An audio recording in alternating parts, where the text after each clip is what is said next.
studio to help guide us through the diplomatic and tactical challenges facing Syria is Taufiq Rahim, a Dubai-based political analyst and the director of GlobeSight. Taufiq, welcome back to the show. Thank you. Thank you for joining us. Now, as we just mentioned, the GCC is set to meet Russia next week to discuss, of course, the ongoing situation in Syria. What do you think is the likelihood of them being able to narrow the divide between their somewhat conflicting views? Well, I think it's a good thing that this meeting will be happening, and all signs point to that it will happen next week. But I think it's unclear as to now whether this will actually lead to some type of compromise position. I think more likely what's going to happen is they will demarcate where they each stand, see if they can coordinate on some limited humanitarian issues. But I think the fundamental divide on calling for regime change or arming the opposition or really supporting military intervention will still be a gulf, figuratively speaking, between the two sides. All right, I want to pick up a point you mentioned about arming the opposition, which of course we have seen some Gulf support for. Yeah. I mean, do you think this is an advisable way forward? We have seen some counter-criticism that this might actually sort of give justification to Assad's sort of violent tactics that he's using right now. Well, until now, really what's being put forth and discussed, really with the echo of the Libya scenario in mind, is this concept of military intervention. But really, as that seems like an unlikely scenario, especially in the short term, people have shifted their focus to arming the opposition. So we saw talk about that at recent Arab League meetings. We've seen different GCC countries in particular talk about that, including the Qatari Prime Minister, who said publicly that Qatar is sending arms to the opposition. And then today, of course, the Syrian National Council has formed a new military bureau to kind of coordinate, in essence, these type of arms distribution to members of the Free Syrian Army and other elements.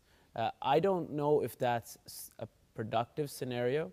There are contesting perspectives on whether this is now only an armed conflict. You've had the appointment of people like Kofi Annan as the UN Arab League envoy, and his focus is in trying to achieve a political solution, but that focus seems to be dwindling in the minds of many international actors. Now, looking at the issue of a potential military intervention, I mean, what do you think needs to happen for a case to be made for that to actually take place? I mean, is there any situation where we might see sort of backed, internationally backed military intervention, or is that just completely off the table?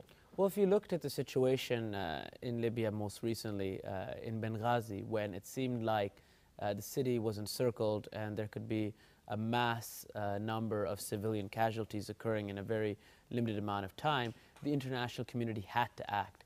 I think if such circumstances were reached in Syria, then there might be similar consideration. But until that point, I think you have to start with other steps.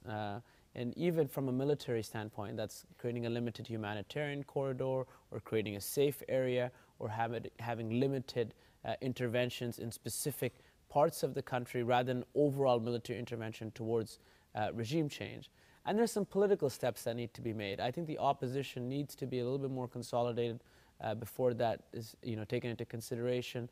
And I think there needs to be a little bit more political pressure on facilitating defections. You don't want to go in where the entire military and political apparatus of the regime is still intact.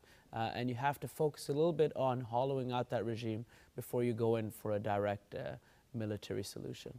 All right. Now, looking at some recent rhetoric, of course, that we've heard, government forces talking about the fact that they're planning on cleansing, or to have a plan to cleanse Homs, which is potentially disturbing rhetoric. I mean, sure. What do we know about this operation currently? What is set to take place? Well, I mean, they're specifically talking about the Bab Amr neighborhood of Homs, and they're talking about armed elements.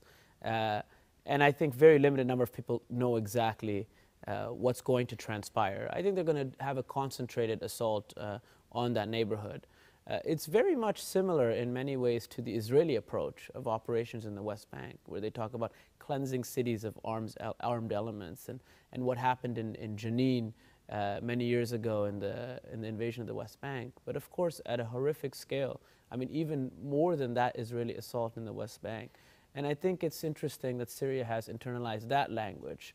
And so I think their view is we will bombard those specific neighborhoods in Homs until they are no longer restive, until they are no longer agitating against the regime, which of course means innocent bystanders really don't have any hope in the face of such a brutal assault.